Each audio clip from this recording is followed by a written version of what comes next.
నమస్తే, welcome to our channel. నేను మీ పద్మావతి.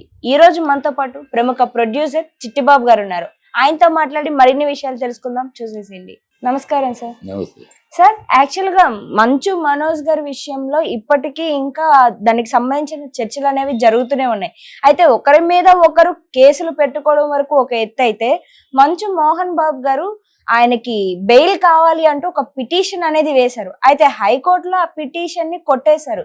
అసలు ఎటువంటి కేసుకి నిజానికి పోలీసులు ఆయన్ని అరెస్ట్ చేసింది లేదు, ఇంకా ఏమీ లేవు. ఎందుకని ఆయన ముందస్తు జాగ్రత్తల కోసం ఈ బెయిల్ అప్లై చేశారంటారు? అంటే ఇప్పుడున్న పోలీసు వ్యవస్థ ఇక్కడ హైదరాబాద్ లో తెలంగాణలో ఎలా ఉందంటే పోలీసు రాజ్యాంగం ఉంది. చూసండి ఇవాళ అల్లు అర్జున్ విషయం ఏ కారణం లేకుండా అరెస్ట్ చేయాలి. మాట పడితే అంటున్నాడు రేవంత్ రెడ్డి ఒక సీఎంగా వాళ్ళని జైల్లో పెడతా, వీళ్ళని జైల్లో పెడతా, వీళ్ళ బొక్కలు పెడతా, నా మీద 150 కేసులు ఉన్నాయి, రైతుల కేసుల గురించి అడిగితే నా మీద ఉంటాయి కేసులు, ఏంటారు ఇలా అలక్ష్యంగా మాట వెళ్తే జైల్లో పెడతా. ఏమిటో ఈ అధికారంలోకి వచ్చింది జైల్లో పెట్టారు, వాళ్ళని జైల్లో పెట్టారు, పరిపాలన చేయడానికి ప్రజలకు ఇచ్చేది. అదిగో రైతుని సంఖ్యలేసి తీసుకెళ్లే దౌర్భాగ్య ప్రభుత్వం ఇది. మట్టి పిసికి బంగారం పండించే రైతుని సంఖ్యలు వేసి తీసుకెళ్తాం హాస్పిటల్కి. దౌర్భాగ్యమైన ప్రభుత్వం నడుస్తుంది. వాళ్ళ మాటలు అలాగే ఉంటాయి. అందుకని ఇలాంటి వాళ్ళు యాంటిసిపేటరీ బెయిల్కి అప్లై చేశాడు. యాంటిసిపేటరీ బెయిల్ అవసరం లేదు. ఎందుకు అంత భయపడాల్సిన అవసరం లేదు. యాంటిసిపేటరీ బెయిల్ అంటూ అవసరం లేదు. వాళ్ళు అరెస్ట్ చేస్తే అప్పుడు చూడొచ్చు. కానీ అందుకని కోర్టు ఎప్పుడు కూడా ఏమంటే యాంటిసిపేటరీ బెయిల్ ఎప్పుడు ఇస్తుందంటే అంత ప్రభుత్వం ఆ పోలీసులు ఖచ్చితంగా ఇతన్ని అరెస్ట్ చేయడానికి ఉన్నారు అనే ఒక నమ్మకం ఉంటే చేస్తుంది. ఈ కేసును బట్టి అరెస్ట్ చేసినప్పుడు మీరు బెయిల్కి అప్లై చేయండి. ఏం జరగకముందే ఏదో జరుగుతుందని ఎందుకు మీరు ఊహించుకుంటారు అన్నట్టు ఇవ్వలేదు, రిజెక్ట్ చేశారు. అంతేకాని వేరే కారణం కాదు. ఇట్స్ నాట్ నెసరీ అని. ఇప్పుడు అందుకు ఈయన ఎందుకు అప్లై చేశాడంటే ఈ నాట్ నెసరీ అని మామూలుగా కోర్టు అనుకుంటుంది. కానీ ఈ ప్రభుత్వం దుర్మార్గంగా ఉంది కదా. వీళ్ళకేంటంటే పబ్లిసిటీ కావాలి. అందుకని సినిమా వాళ్ళ మీద పడుతున్నారు. సినిమా వాళ్ళ మీద పడి సినిమా వాళ్ళని అరెస్ట్ చేయటము, సినిమా వాళ్ళని కమెంట్ చేయటము, సినిమా వాళ్ళని అల్లరి లాగటము, తద్వారా మొత్తం నేషన్ వైడ్ వీళ్ళకి ఇవాళ రేవంత్ రెడ్డి దౌర్భాగ్యం ఏంటి? ఎందుకు అల్లు అర్జున్ని చేయించాడు వాళ్ళ ప్రభుత్వంతో? అల్లు అర్జున్ అంటే దేశం అంతా మాట్లాడారు. దేశం అంతా మాట్లాడి ఎవరు సీఎం? రేవంత్ రెడ్డి. ఈ రేవంత్ రెడ్డికి దేశం మీద పాపులారిటీ లేదు. గతంలో కేసీఆర్ దేశం అంతా తెలుసు. ఈ రేవంత్ రెడ్డి పక్క రాష్ట్రంలో వదిలితే ఇంకో రాష్ట్రానికి తెలియదు.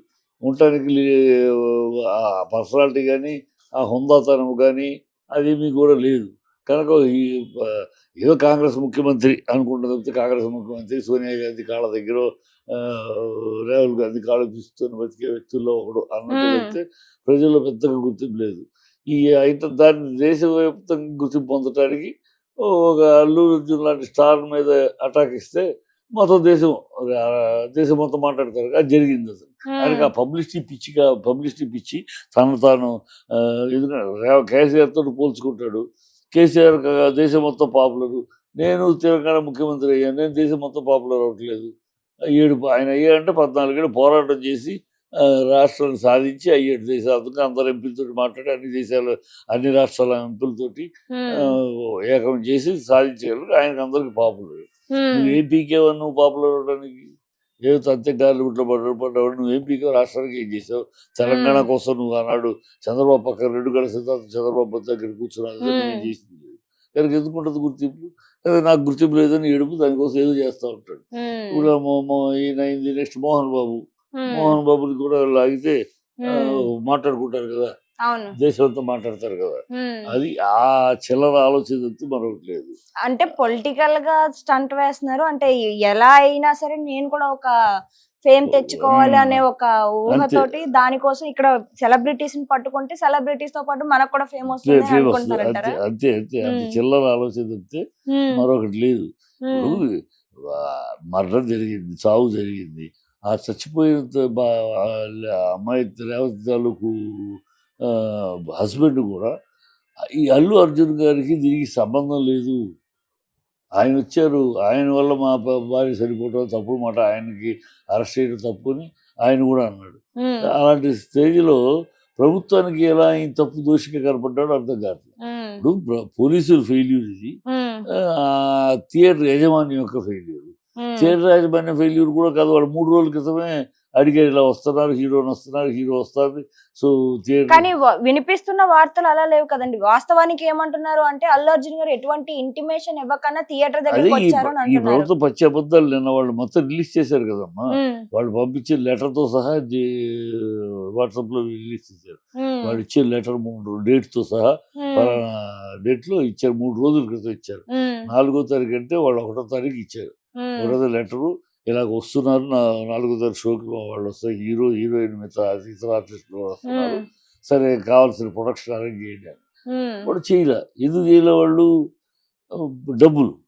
ఏమో మీరు అన్నట్టు నిజంగానే ఆయన లెటర్ ఇచ్చారంటారా, లేకుంటే ఇప్పుడు ఈ సంఘటన అయ్యింది కాబట్టి దాన్ని కప్పిపుచ్చుకోవడం కోసం లెటర్ ఇచ్చాము అని అనేసి ఇప్పుడు కూడా రాసి ఉండొచ్చు కదా. ఎందుకంటే మనం దాన్ని అంత స్టాంపు వాళ్ళు పంపించింది, అక్కడ స్టాంప్ వేసింది అన్నీ ఉన్నాయి. అవటం లేదు, డేటు స్టాంపు అన్నీ ఉన్నాయి కదా. ఇవన్నీ అలా వీళ్ళు పోలీసులు నిర్లక్ష్యం. పోలీసులు ఏంటంటే ఏమన్నారు, మొదటి రోజు కమిషనరు మాకు గంట ముందే అందింది ఇన్ఫర్మేషను, అందువల్ల మేము చేయలేకపోయి వాళ్ళు డబ్బులు కట్టి బెటాలియన్ పంపించాలంటే డబ్బులు కట్టాలి, అవి కట్టలేదు, ఏమి చేయలేదు, అందుకని అలా ఉండిపోయింది. అది అంటే ఒకరోజు గంట ముందే తెలిసింది అన్నాడు ఆయన.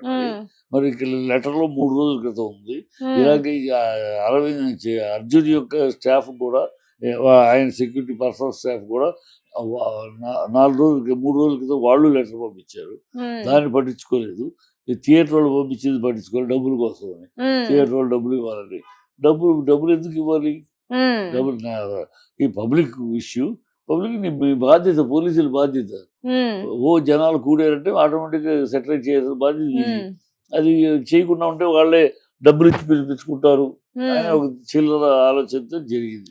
దాని తర్వాత పోలీసులే తిరిగి అక్కడికి వచ్చిన క్రౌడ్ ఏదైతే ఉన్నారో సామాన్య మనుషుల మీద తిరుగుబాటు వ్యక్తం చేశారు. దాంతో పాటు లాఠీ చార్జ్ కూడా చేశారు.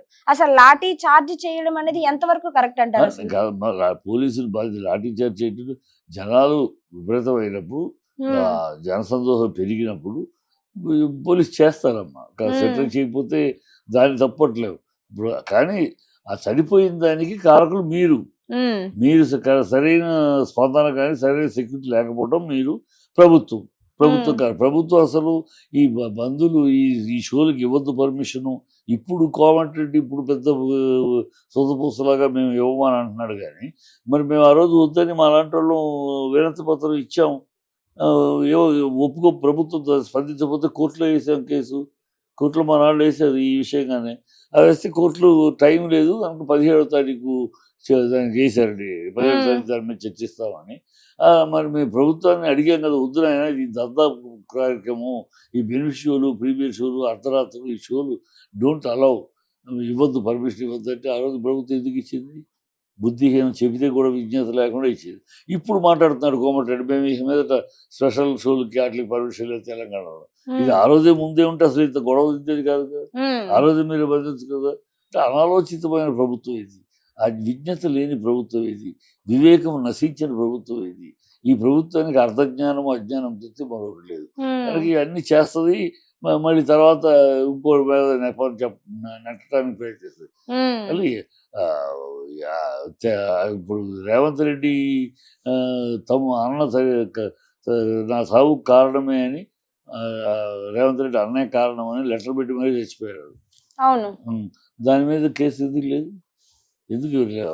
వాంగ్మూలం కదా, అది మరణ వాంగ్మూలం కదా. మరణ వాంగ్మూలం ఇచ్చినప్పుడు మరి దాని మీద కేసు ఎఫ్ఐఆర్ చేయలేదు. ఎందుకు చేయలేదు? నీ అన్న అంటే నీ అన్న అయితే ఒక రూలు, ఇంకొకళ్ళు అయితే ఒక రూలు, ఇష్టం వచ్చినట్టు ఇష్టారాజ్యం అనుకుంటే ప్రజలు తరిమేస్తారు తొందరలో. అండ్ రెండో వచ్చేసి మరి నిజంగానే అక్కడ బన్నీ గారి తప్పు ఏమాత్రం లేదు అన్నప్పుడు మరి ఆమె చనిపోయిన తర్వాత ఎందుకని బన్నీ గారు అంటే సినిమా రిలీజ్ అయిపోయిన తర్వాత సక్సెస్ మీట్లు చేసుకున్నారు, సక్సెస్ పార్టీలు చేసుకున్నారు, ఈవెంట్స్ కండక్ట్ చేసుకున్నారు, మరి ఎక్కడ కూడా ఎందుకని ఆ మహిళ గురించి మాట్లాడలేదు, ఎందుకని సానుభూతి చూపించలేదు అని అనేసి అంటున్నారు చాలా మంది. ఇప్పుడు వాళ్ళెవడో కళ్ళు దుబ్బుండగాడికి జ్ఞానం లేనోడు.